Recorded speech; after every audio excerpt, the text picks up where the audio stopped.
You're listening to an Airwave Media Podcast. My name is Greg Jackson. I'm a PhD-holding historian, a professor, and the creator of History That Doesn't Suck, a podcast that makes legit, seriously researched American history come to life through entertaining stories. Join me for a chronological telling of the United States story, from the Revolution to fractious Civil War, tenacious inventors, brave reformers, and more. With more than 100 episodes, you can already binge listen your way from 1776 to the early 20th century. Listen to History That Doesn't Suck on Spotify.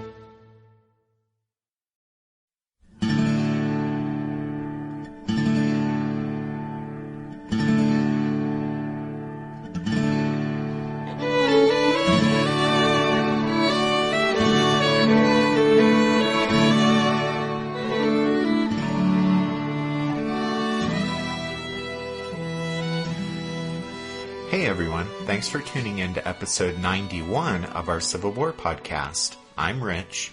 And I'm Tracy. Hello y'all, welcome to the podcast. Last week we looked at the Battle of Fort Henry, which took place on February 6, 1862. The day after Fort Henry fell, a journalist from the New York Tribune, Albert Richardson, went to see Ulysses S. Grant. Richardson had been summoned back to New York, and before he departed, he wanted to say goodbye to Grant. But Grant told Richardson, "You had better wait a day or two." When the reporter asked why, Grant replied, "I'm going to attack Fort Donelson tomorrow." Richardson was surprised by Grant's statement. By all accounts, Fort Donelson, 12 miles away on the Cumberland River, was a stronger position than Fort Henry, and except for a handful of gunners, all of Henry's garrison had retreated there, and surely the Confederates were rushing reinforcements to the spot. So, when Grant declared he intended to immediately attack Fort Donelson, Richardson asked, "Do you know how strong it is?" "Not exactly," Grant answered, "but I think we can take it. At all events, we can try." Grant's answer revealed quite a lot about his way of looking at things. As Albert Richardson later noted, where there was something to be done, Grant tended to go right ahead and do it. Grant wanted to maintain the initiative and move against Fort Donelson as soon as possible. Although the capture of Fort Henry was a significant victory, Grant knew that his newly won position there along the Tennessee River left him dangerously exposed, and that he could not expect to hold his prize for long if he did not march across the narrow neck of land between the rivers and also take Fort Donelson. Back in St. Louis, Henry Halleck also understood the threat. Halleck feared the Confederates might concentrate rapidly at Fort Donelson and then move to attack Grant. Halleck disliked Grant, considering him unfit to command an army in the field, but any disaster that befell Grant now would reflect poorly on Halleck and would be a setback to his political maneuvering for overall command in the war's Western theater.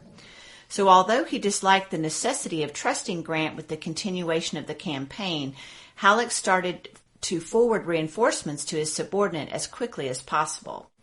The ambitious Halleck couldn't afford a defeat at this point. Although Grant wanted to march on Fort Donelson immediately after the fall of Fort Henry, he was too optimistic about what could be accomplished in that rain-soaked wilderness. Grant's initial hope to move on Donelson quickly was dashed by the weather and the supply situation. Transports were constantly arriving with supplies and reinforcements, but the rain-swollen Tennessee made it difficult to land the men and material. In a telegram to Halleck, Grant described his situation. Quote, "At present we are perfectly locked in by high water and bad roads, and prevented from acting offensively as I should like to do. The banks are higher at the water's edge than farther back, leaving a wide margin of low land to bridge over before anything can be done inland." End quote. While Grant was struggling to get military stores and new regiments ashore on what little dry ground there was around Fort Henry, the Federal timberclads made a dramatic run up the Tennessee River that demonstrated in the most unmistakable way possible the extent to which the Confederate defensive line had been breached.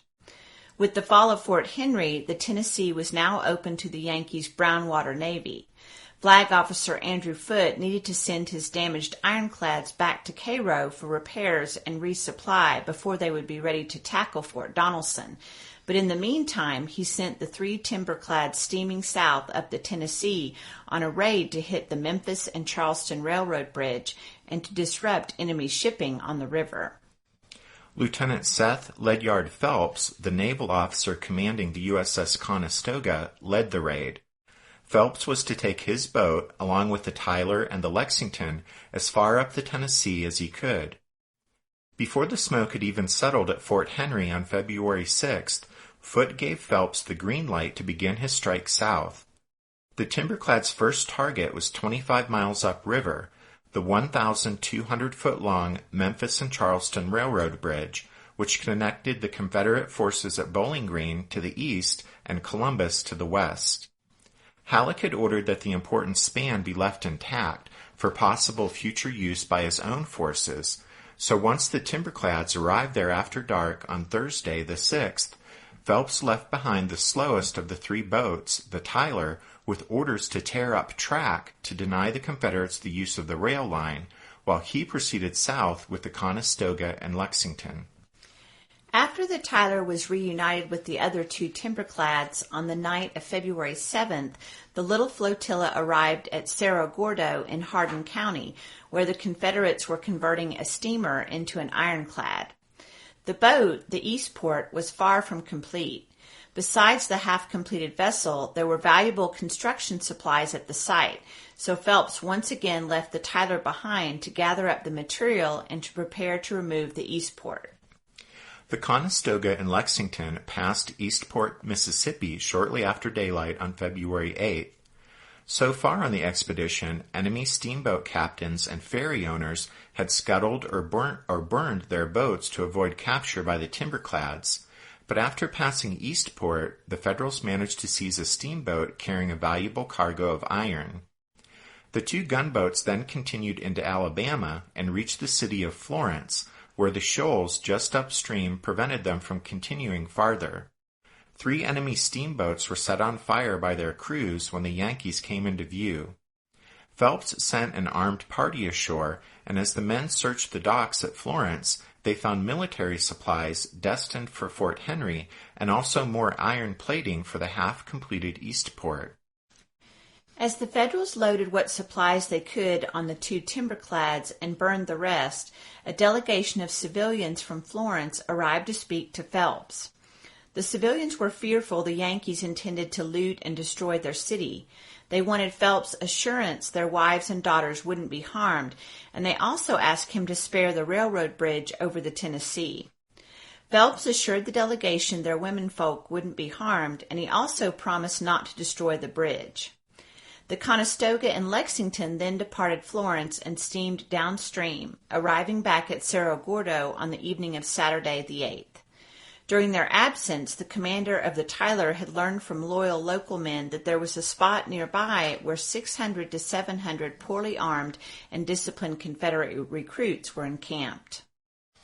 Flushed with the success of the raid so far, Phelps decided to attack the enemy encampment. Steaming back upstream, he put a party of 130 men and a howitzer ashore, but after the Federals marched inland a ways, they found that the Confederates had fled. Satisfied his raid had accomplished all it could, Phelps started his little flotilla, which now included a couple of captured enemy steamboats and the half-completed Eastport. Phelps started them all back downstream toward Fort Henry. When they reached the Memphis and Charleston Railroad Bridge, they discovered that Halleck had changed his mind about leaving the important span intact, so the ironclad Carondelet and 2 companies of infantry had been assigned the task of completing the sabotage that the Tyler's crew had started. In his book, Where the South Lost the War, Kendall Gott writes, quote, "In the afternoon of February 12th, the timberclad division under Lieutenant Phelps returned triumphantly to Fort Henry.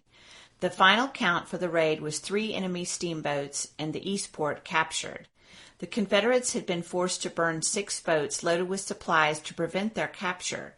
2 boats were known to be still operating on the river, but were probably hidden up tributaries of the Tennessee. The raiders also had captured a great deal of material and broken up the organization of an enemy regiment. Although they were no match against heavy cannons, the wooden gunboats proved ideally suited for ascending the Tennessee River. With their lighter draft, higher speed, and maneuverability, they were able to proceed upriver to destroy bridges, capture steamboats, and raise havoc. The loss of Fort Henry truly opened the river all the way into northern Alabama." End quote. Gott goes on to point out that Phelps did make an enormous mistake in not burning the railroad bridge at Florence, since it did have significant military value. But nevertheless, Phelps' raid was a momentous achievement. The timberclads' dramatic raid deep into the Confederate heartland, when added to the ironclads' performance at Fort Henry, had a tremendous psychological impact on Southerners, including Albert Sidney Johnston, who was now convinced Fort Donelson was certain to fall to the Yankees' powerful brown water navy.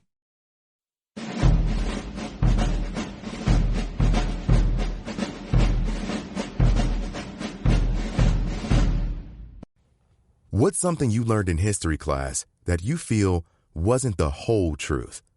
Better yet, what's something you didn't learn at all that was omitted completely? That's what I'd like to call redacted history. I believe that all history, no matter how good or bad, needs to be told. There are wars, massacres, battles, and entire historical events that are just not in our school's history books. Have you ever heard of Mary Bowser? I didn't think so. My name is Andre White, the host of the Redacted History Podcast, the place where history's forgotten events, heroes, and villains get their story told, one episode at a time. So come huddle around the campfire with me and get ready to hear the stories that you were robbed of. And get comfortable. We're going to be here a while. The Redacted History Podcast. Real history never dies. Stream the Redacted History Podcast on Apple Podcasts, Spotify, or wherever else you get your podcasts. History never says goodbye. It just says, see you later. Edward Galeano was right when he said that. Events keep happening over and over again in some form. And that's the reason I produce the podcast, My History Can Beat Up Your Politics. What is it? We take stories of history and apply them to the events of today to help you, perhaps, understand them better. We are also part of Airwave Media Network. I've been doing the program since 2006. That's a long time, and the show has a long name. My History Can Beat Up Your Politics. Find me wherever you get podcasts.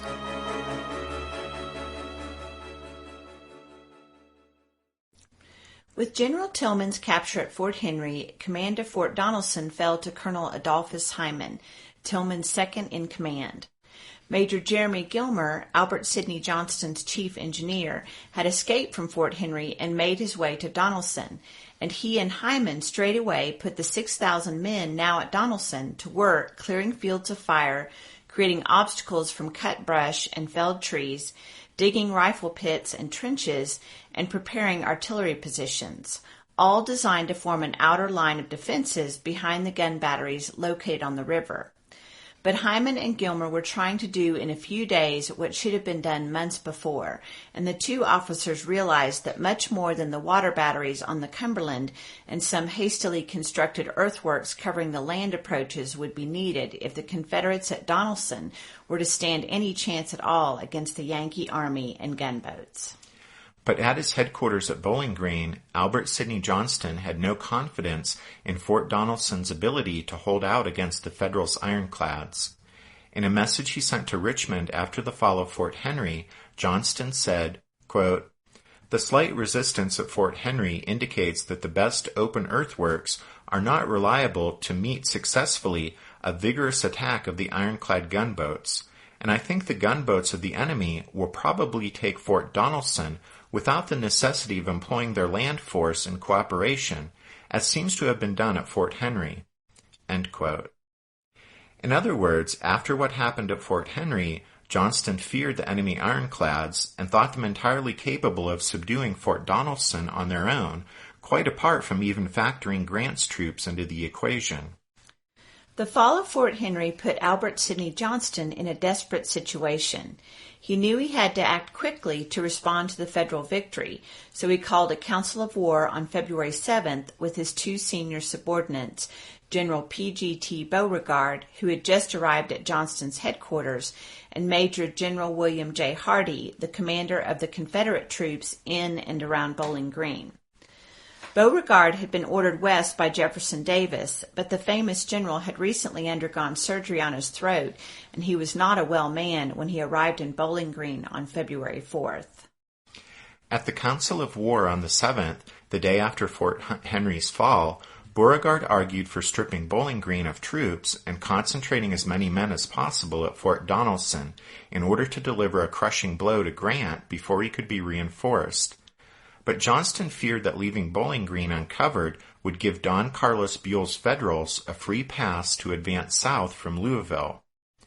In an article titled Gateway to the Heartland in North and South Magazine, Volume 7, Number 2, Kendall Gott summarizes Johnston's predicament when he writes, quote, "If Johnston took his entire force at Bowling Green to Fort Donelson, it would leave General Buell free to occupy that city and drive on Nashville. If he divided his army at Bowling Green, he might not have enough men in either sector." Johnston decided that there were two options. He could concentrate his forces at Fort Donelson immediately and try to destroy Grant before he was reinforced, or he could evacuate the fort and retreat deep into Tennessee. The first choice was a gamble, since if this portion of his army was destroyed, the Confederate defenses in the West would be completely shattered. But the other choice was problematic. Abandoning Fort Donelson meant the loss of Nashville and a good part of Tennessee. End quote. In the end, Johnston blundered and chose poorly. Although he only had two reasonable options, either he could concentrate all available troops at Donelson to outnumber and attack Grant's army, or he could leave a small sacrificial force to hold the fort as long as possible while he withdrew from Bowling Green and Nashville with the bulk of his forces intact. But inexplicably, Johnston chose neither course. Johnston seems to have decided that the Confederate defense at Fort Donelson would be a delaying action, hoping that the garrison could hold out for as long as possible and then slip away to the south and rejoin the rest of the army. But rather than simply leave a small sacrificial force at Donelson, Johnston gradually committed 12,000 more men, or about 35% of his army, to the place. That meant that although he concentrated more troops at Donelson, the garrison was still too small to successfully resist Grant's army, and yet was too large to easily escape upriver when the time came to abandon the fort. Johnston compounded his error by creating a command structure at the fort that put two incompetent officers, John B. Floyd and Gideon Pillow, in charge of Donelson's defense. And by putting the inept duo of Floyd and Pillow in charge of Donelson's defense, Albert Sidney Johnston all but sealed the fort's doom. All of this to defend a place that Johnston thought the Yankee gunboats alone could capture.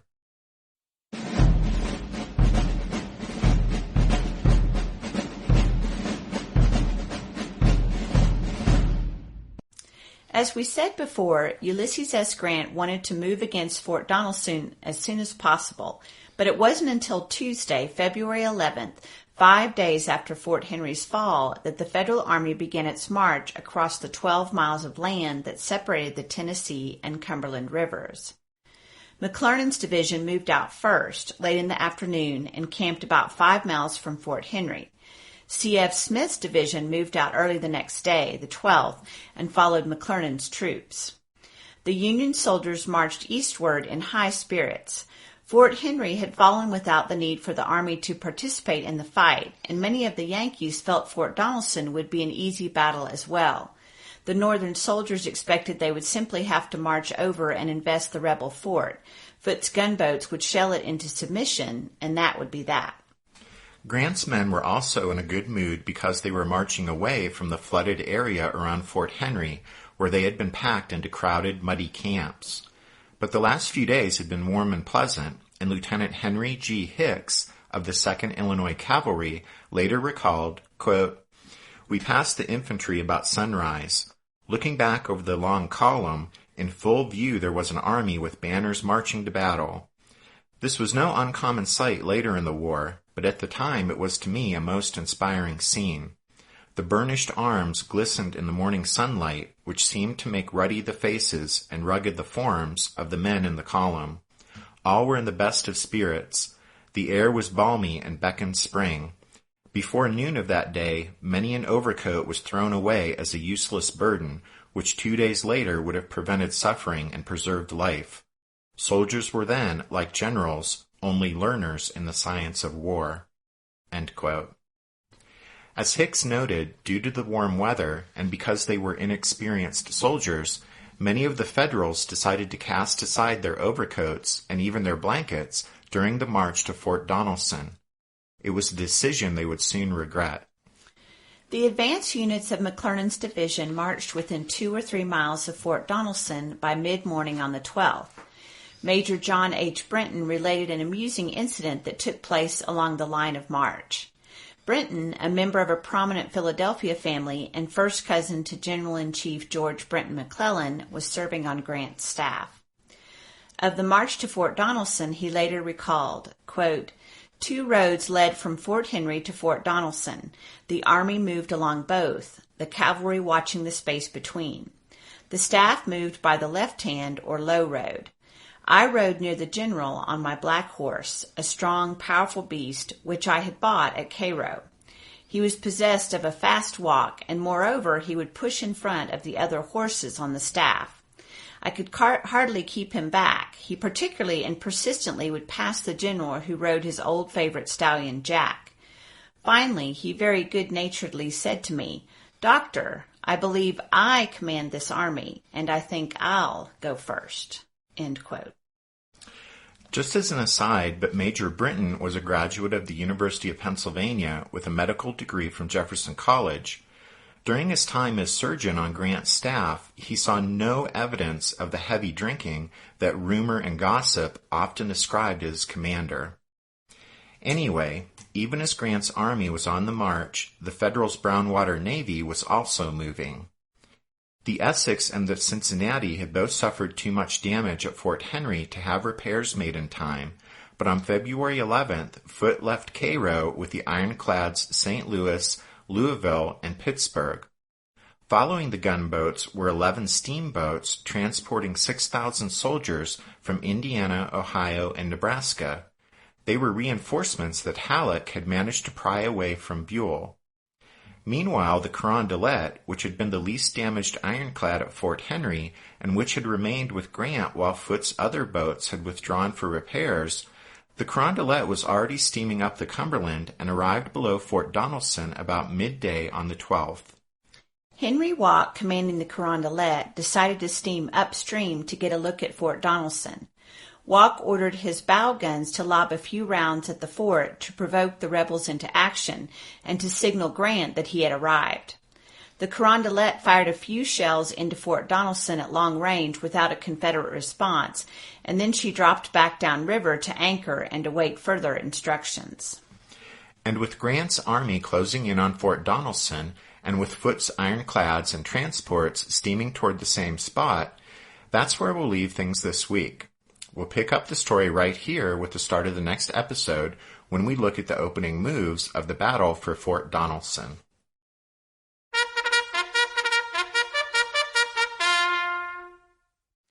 That means it's time for this episode's book recommendation. And our recommendation this time is The Battle of Fort Donelson, No Terms But Unconditional Surrender by James R. Knight. The Battle of Fort Donelson is another offering in the History Press's Civil War Sesquicentennial series, and it's one of the better volumes in that series. You can find Knight's book and all of our other book recommendations by going to the podcast website, which is www.civilwarpodcast.blogspot.com. And then as we wrap things up, we want to say thank you to Dominic O. from Chicago for his donation. And then we're thankful, as always, for Spiritwood Music giving us permission to use their lovely song, Midnight on the Water, as the music you hear at the beginning and end of every show. And thanks to all of you guys for listening to this episode of The Civil War, 1861 to 1865, a history podcast. Tracy and I hope you'll join us again next week, but until then, take care. Thanks, everyone. Bye.